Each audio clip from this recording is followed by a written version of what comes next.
Channel your online teacher. അപ്പൊ 8 മാർക്കിന്റെ questions നോക്കി ഇനി നമ്മൾ 2 മാർക്കിന്റെ ഇമ്പോർട്ടന്റ് ആയിട്ടുള്ള ക്വസ്റ്റ്യൻസ് ആണ് നോക്കാൻ പോകുന്നത്. അപ്പൊ വേറെ ഒന്നും പഠിച്ചില്ലെങ്കിൽ ഈ ചോദ്യങ്ങളെങ്കിലും നിങ്ങൾ 2 മാർക്കിന്റെ സെക്ഷനിലേക്ക് നിർബന്ധമായിട്ട് പഠിച്ചിട്ട് പോകണം. ഇതൊക്കെ തിങ്കളാഴ്ചത്തെ ക്വസ്റ്റ്യൻ പേപ്പറിൽ കാണാൻ പോകുന്ന ക്വസ്റ്റ്യൻസ് ആണ്. ഓക്കെ, സോ ഫസ്റ്റ് ക്വസ്റ്റ്യൻ നോക്കാം. Comparison of efficiency and effectiveness. എഫിഷ്യൻസിയും ഇഫക്റ്റീവ്നെസ്സും തമ്മിൽ കമ്പയർ ചെയ്യാനാണ് പറഞ്ഞിട്ടുള്ളത്. എഫിഷ്യൻസി എന്ന് പറഞ്ഞിട്ടുണ്ടെങ്കിൽ എന്താണ്? എഫിഷ്യൻസി എന്നാൽ ഡൂയിങ് തിങ്സ് റൈറ്റ് ആണ്, കറക്റ്റ് ആയിട്ട് കാര്യങ്ങൾ ചെയ്യുക. ഇഫക്റ്റീവ്നെസ് എന്നാലോ റൈറ്റ് തിങ്സ്, ഡൂയിങ് തിങ്സ് റൈറ്റും ഡൂയിങ് ദ റൈറ്റ് തിങ്സും രണ്ടും തമ്മിൽ വ്യത്യാസമുണ്ട്. അപ്പോൾ എങ്ങനെ മനസ്സിലാക്കാം? എഫിഷ്യൻസി നിങ്ങൾ ഫ്യൂവൽ എഫിഷ്യൻസി പോലെ ചിന്തിച്ചേ. ഫ്യൂവൽ എഫിഷ്യൻസി എന്ന് വെച്ചാൽ നമ്മൾ അടിക്കുന്ന പെട്രോളിന്റെ കാശ് മുതലാവോ, അതിനനുസരിച്ച് മൈലേജ് കിട്ടുമോ എന്നല്ലേ നമ്മൾ ചിന്തിക്കുക. വിച്ച് മീൻസ് കോസ്റ്റ് ആണ്. കോസ്റ്റ് കുറയ്ക്കാൻ നോക്കാം. മിനിമം റിസോഴ്സ് യൂസ് ചെയ്ത് മാക്സിമം ഔട്ട്പുട്ട് കിട്ടുക എന്നുള്ളതാണ് അല്ലേ? കോസ്റ്റ് കുറയ്ക്കാം. Completing the task with minimum cost ആണ്. ഇഫക്റ്റീവ്നെസ് എന്നാലോ completing the task with minimum time ആണ്. കുറഞ്ഞ ടൈമിൽ സംഭവം കറക്റ്റ് കംപ്ലീറ്റ് ചെയ്യുക എന്നുള്ളതാണ്. അപ്പൊ അതാണ് ഇഫക്റ്റീവ്നെസ്സും എഫിഷ്യൻസിയും തമ്മിലുള്ള ഡിഫറൻസ്. രണ്ടാമത്തെ ക്വസ്റ്റ്യൻ ആണ് പ്ലാനിങ് പ്രിമൈസസ്. ഇത് നമ്മുടെ പ്രഡിക്റ്റഡ് ക്വസ്റ്റ്യൻ പേപ്പർ ആണ്. ഇതാ നോക്കിക്കഴിഞ്ഞാൽ നിങ്ങൾക്ക് കാണാം, നമ്മുടെ പ്രഡിക്റ്റഡ് ക്വസ്റ്റ്യൻ പേപ്പർ ആണിത്. അപ്പൊ ഇതിൽ നിങ്ങൾക്ക് ആൻസേഴ്സും കൂടി ഇൻക്ലൂഡഡ് ആയിട്ടുണ്ട് കേട്ടോ. അതാ ആൻസേഴ്സും കൂടി ഞാൻ എല്ലാം ഇൻക്ലൂഡ് ചെയ്ത് വെച്ചിട്ടുണ്ട്. അപ്പൊ ഈ PDF ഓൾറെഡി നമ്മൾ നമ്മുടെ യുവർ ഓൺലൈൻ ടീച്ചർ 1 എന്ന് പറയുന്ന ഇൻസ്റ്റഗ്രാം പേജിൽ ഷെയർ ചെയ്തിട്ടുണ്ടായിരുന്നു. അപ്പോൾ അവിടെ ജസ്റ്റ് ബിസിനസ് കമന്റ് ചെയ്താലും നിങ്ങൾക്ക് ഈ ഒരു നോട്ട് കിട്ടും. ഇനി കിട്ടാത്ത ഇൻസ്റ്റഗ്രാം ഇല്ലാത്തവരുണ്ടെന്നുണ്ടെങ്കിൽ നിങ്ങൾക്ക് വേണ്ടിയിട്ട് ഞാൻ ഫസ്റ്റ് കമന്റ് ആയിട്ട് പിൻ ചെയ്ത് വെച്ചേക്കാം. അപ്പോൾ അവിടെ നിങ്ങൾക്ക് എന്ത് ചെയ്യാം? ഈ PDF ഡൗൺലോഡ് ചെയ്യുക, പ്രിന്റ് എടുക്കുക ഒക്കെ ചെയ്യാം. ഓക്കെ, സോ സെക്കൻഡ് ക്വസ്റ്റ്യൻ ആണ് പ്ലാനിങ് പ്രിമൈസസ്. എന്താണ് പ്ലാനിങ് പ്രിമൈസസ്? പ്ലാനിങ് പ്രിമൈസസ് എന്ന് പറഞ്ഞിട്ടുണ്ടെന്നുണ്ടെങ്കിൽ നമ്മൾ ഫ്യൂച്ചർ, ഭാവിയിൽ നടക്കാൻ പോകുന്ന കാര്യങ്ങളെ പറ്റി എടുക്കുന്ന കുറച്ച് അസംഷൻസ് ആണ്.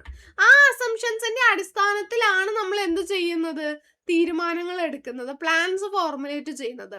ഡിസിഷൻ മേക്കിങ്ങിന് ഇത് ഹെൽപ്പ് ചെയ്യും. ഈ പ്രിമൈസ് മാറിയാൽ നമ്മുടെ പ്ലാനും മാറ്റേണ്ടി വരും. Then what is environmental scanning? Environmental scanning എന്ന് പറഞ്ഞിട്ടുണ്ടെങ്കിൽ ബിസിനസിന്റെ എക്സ്റ്റേണൽ എൻവയോൺമെന്റ് എപ്പോഴും കൃത്യമായിട്ട് ഒബ്സർവും അനലൈസും ചെയ്തുകൊണ്ടിരിക്കുക എന്നുള്ളതാണ്. അതിലൂടെ നമുക്ക് എപ്പോഴും ഒരു മാനേജർ അങ്ങനെ ചെയ്യണം.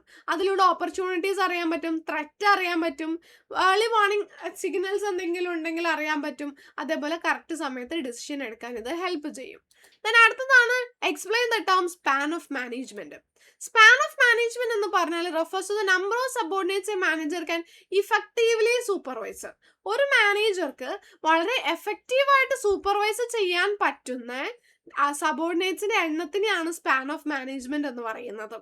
അപ്പോൾ ഒരു മാനേജർക്ക് സൂപ്പർവൈസ് ചെയ്യാൻ പറ്റുന്ന ഈ പറയുന്ന സബോർഡിനേറ്റ്സിന്റെ എണ്ണം കൂടുതലാണെന്നുണ്ടെങ്കിൽ നമ്മൾ വൈഡ് സ്പാൻ ഓഫ് മാനേജ്മെന്റ് എന്നും, കുറവാണെങ്കിൽ നാരോ സ്പാൻ ഓഫ് മാനേജ്മെന്റ് എന്നും പറയും. Okay, then what is meant by scalar chain? എന്താണ് സ്കെലാർ ചെയിൻ? സ്കെലാർ ചെയിൻ എന്ന് പറഞ്ഞാൽ ഫോർമൽ ലൈൻ ഓഫ് അതോറിറ്റി ആണ്, heist level two lowest level. എന്നിട്ട് നിങ്ങൾ സ്കെലാർ ചെയിൻ്റെ ഈ ഒരു ഫ്ലോ ചാർട്ട് ഉണ്ടല്ലോ, അതുകൂടി പഠിക്കണം, എഴുതി വെക്കണം. ABCDEFGHI എന്നിട്ട് നേരെ ഉള്ളതിന് ഗാങ് പ്ലാങ്ക് എന്നും എഴുതി വെക്കണം. അതായത് ഇവർ തമ്മിൽ എന്തെങ്കിലും എമർജൻസീസ് വരുമ്പോൾ ഇവർക്ക് നേരിട്ട് കമ്മ്യൂണിക്കേറ്റ് ചെയ്യാം. ആ ഷോർട്ട് സർക്യൂട്ടിനെയാണ് എന്തെന്ന് പറയുന്നത്? ഗാങ് പ്ലാങ്ക് എന്ന് പറയുന്നത്. അപ്പോൾ ഒരു ഓർഗനൈസേഷനിലെ സുപ്പീരിയർ സബോർഡിനേറ്റ് റിലേഷൻഷിപ്പ് ആണ് അത് കാണിക്കുന്നത്. കമ്മ്യൂണിക്കേഷൻ എങ്ങനെ ഫ്ലോ ചെയ്യുന്നു എന്നാണ് കാണിക്കുന്നത്. ഇത് അവിടുത്തെ ഡിസിപ്ലിൻ ഉറപ്പ് വരുത്തുന്നു. then അടുത്തതാണ് ഫറ്റീഗ് സ്റ്റഡി.